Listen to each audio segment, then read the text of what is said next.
Assalamualaikum Bib. Waalaikumsalam. Ada sebuah firman Allah sampaikan begini Bib.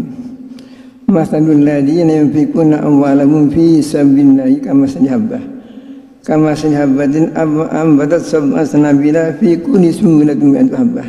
Yang saya tanyakan nanti masalah kamathali habbatin. Terusnya Bib. Yang saya tanyakan ada orang ingin pergi haji satu rumah tangga Bib. Jadi sekeluarga ingin berhaji semuanya Bib. Cuman punya bekas untuk satu orang Bib. Maka dia mengikuti metode Al-Quran ini Bib. Pertanyaan saya Bib, apakah ibadah semacam ini termasuk ibadah hitung-hitungankah atau tidak Bib? Pertama. Yang kedua Bib, ibadah semacam ini dengan metode Al-Quran tadi Bib, apakah termasuk ibadah yang melawan qada dan qadarnya Allah Bib?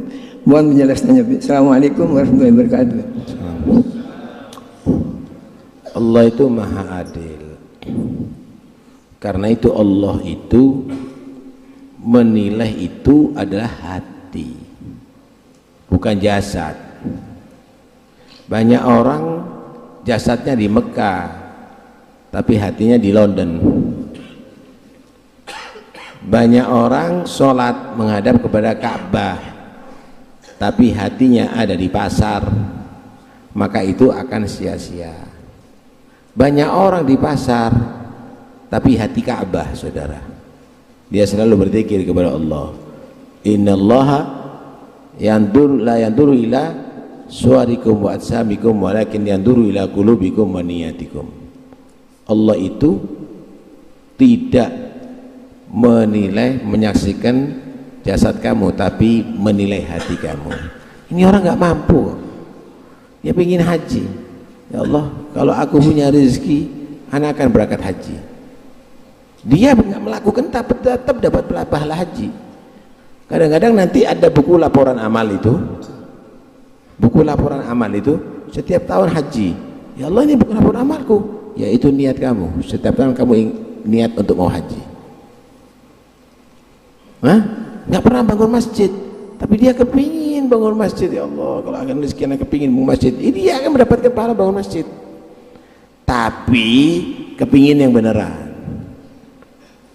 Jangan nanti pingin bangun masjid untuk rezeki, tuku-tuku misalnya. Ini berarti kepinginnya goro ini. Nah, itu nanti Allah akan uji itu nanti itu. Kepingin beneran apa enggak itu nantinya. Paham ya? Karena itu kalau sudah pingin, jangan ditunda kalau mampu.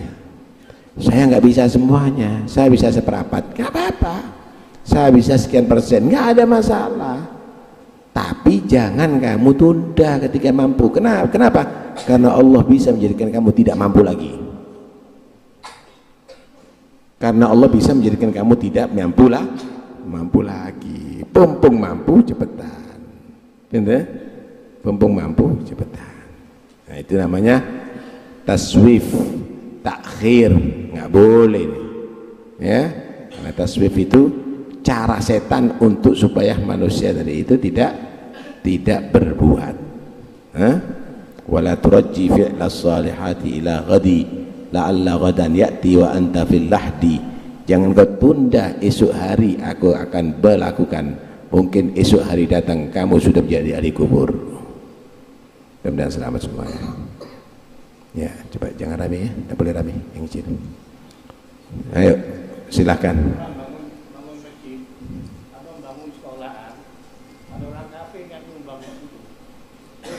Sumbangan orang kafir untuk bangun masjid, sumbangan orang kafir untuk musola atau untuk pondok atau yang lainnya. Sebetulnya sumbangan sih nggak ada masalah, tetapi kehormatan itu yang harus didahulukan. Muru'ah, Pak, muru'ah itu harus ada pada setiap orang Islam. Ustadz misalnya duduk, ustadz nih guru duduk di trotoar main kartu lagi, pantas apa enggak? Pantas itu harus ada, Pak, harus ada pantas itu muru'ah namanya. Jangan dilihat halal saja, Kadang-kadang ada halal itu dibenci sama Allah. Contoh, abghadul halal ilallah at-talaq. Mentalak istri itu adalah halal yang dibenci oleh Allah. Halal itu, tapi dibenci oleh Allah Subhanahu wa ta'ala. Bukan semua halal itu adalah sebab kita dicintai oleh Allah. Kadang-kadang meninggalkan yang halal justru itu dicintai oleh Allah. Meninggalkan yang halal karena zuhud, dia ambil hanya secukupnya, itu hebat itu. Izhad fid dunya yuhibbuk Allah, menjadi sebab kamu dicintai oleh Allah. Kalau kamu nggak mampu bangun masjid, ada apa maksa sampai minta kepada non muslim? Ada apa maksa? Ya bukan berarti, oh berarti kita musuhan sama orang Islam. Ada apa kok dihubungkan gitu? Bukan, kau tidak pantas. Inti kalau nggak mampu buat pondok, jangan maksa. Akhirnya kamu menjadi pengemis nantinya. Ngajar aja yang ikhlas, nanti Allah akan kasih. Dikasih jalan sama Allah. Dengarkan baik-baik. Kalau kamu sudah berharap kepada pintu manusia, kamu akan ditutup dari pintu Allah. Kalau kamu berharap daripada pintu Allah belum pernah ditutup untuk hamba yang berharap kepadanya. Faham ya? Jadi jangan terlalu licik jadi orang itu. Nggak usah maksa sampai utang sana maksa begitu misalnya. Inti kalau nggak mampu jangan. Enggak, saya akan siap menghadapi. Silahkan, tapi jangan mengadu nanti. Bangun jam 2 malam mengadu kepada Allah. Yang nggak pernah tidur, yang selalu siap untuk mendengarkan aduan kamu, yang akan siap mengabulkan doanya kamu. Begitu Pak ya.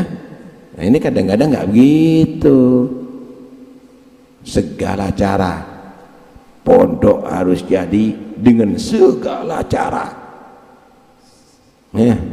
Yang dicari yang penting gak haram, walaupun gak tahu malu, walaupun gak punya harga diri, walaupun repot ya. Kalau sudah begitu ya berkahnya kurang Pak. Orang dulu itu gubuk-gubuk ke pondoknya, keluarnya ulama-ulama besar, ahli hikmah. Sekarang pondoknya hebat-hebat, keluarnya ahli fitnah. Saudara, ribut ada di mana-mana, rebutan jabatan, rebutan uang dan lain-lainnya ya.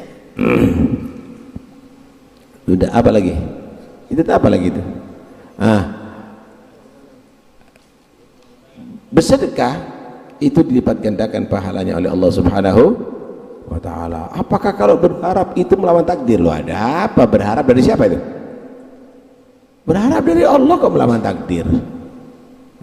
Kalau berharap tidak ada. Pak gini, dengarkan baik-baik ya.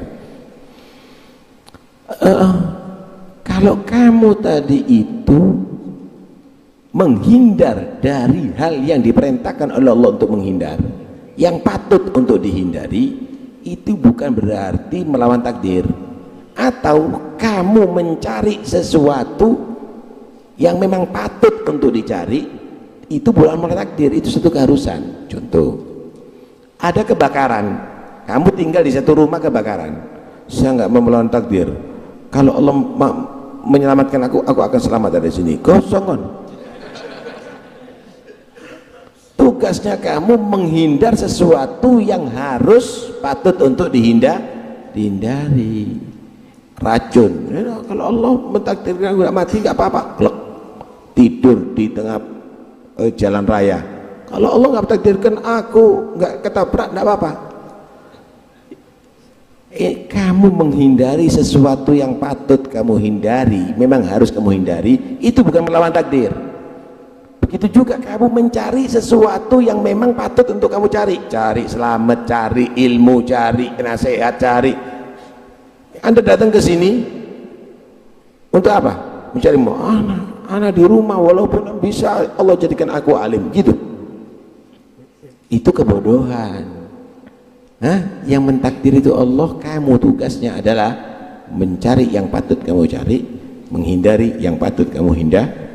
Begitu, paham ya? Ayo, Soto.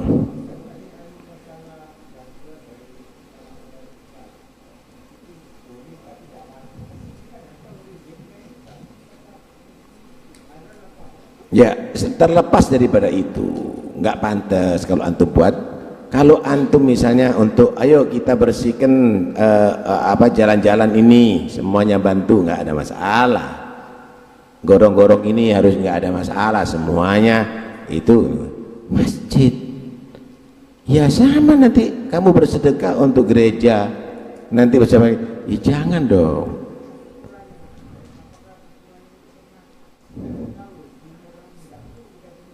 Nggak ada gitu sih. Belum tentu juga punya orang muslim itu halal. Belum tentu yang dimiliki oleh orang yang kafir itu adalah haram. Belum tentu juga. Belum tentu juga. Iya. Yang dimiliki orang Islam dari nyolong, ya haram tetap. Jujur orang yang kafir terus jadi ya halal. Nggak ada masalah. Bukan itunya pantasnya, muruah itu harus ada ya saya. Ya, kita ini harus bisa menjadi orang yang pantas. Nih, saya sekarang pengajian nih. Pakai jubah, pakai serban, pakai ini. Ya pantas kan kalau ngajar hadis. Saya pakai kaos oblong, nggak pakai kopiah, terus sama unci di sini rokokan atau sisa. Qala Rasulullah sallallahu alaihi wasallam. Pantas apa enggak? Walaupun halal misalnya. Tidak pantas. Semua muruh itu ada, pantas itu harus ada, Pak. Ya, kalau itu merusak nilai Islam, itu bisa berdampak. Akan menjadi penghinaan, bisa berdampak. Karena itu kita harus lihat. Ya, kita harus lihat itu. Ini berdampak apa sih nantinya, gitu loh. Berdampak apa nantinya? Harus kita pikirkan baik-baik.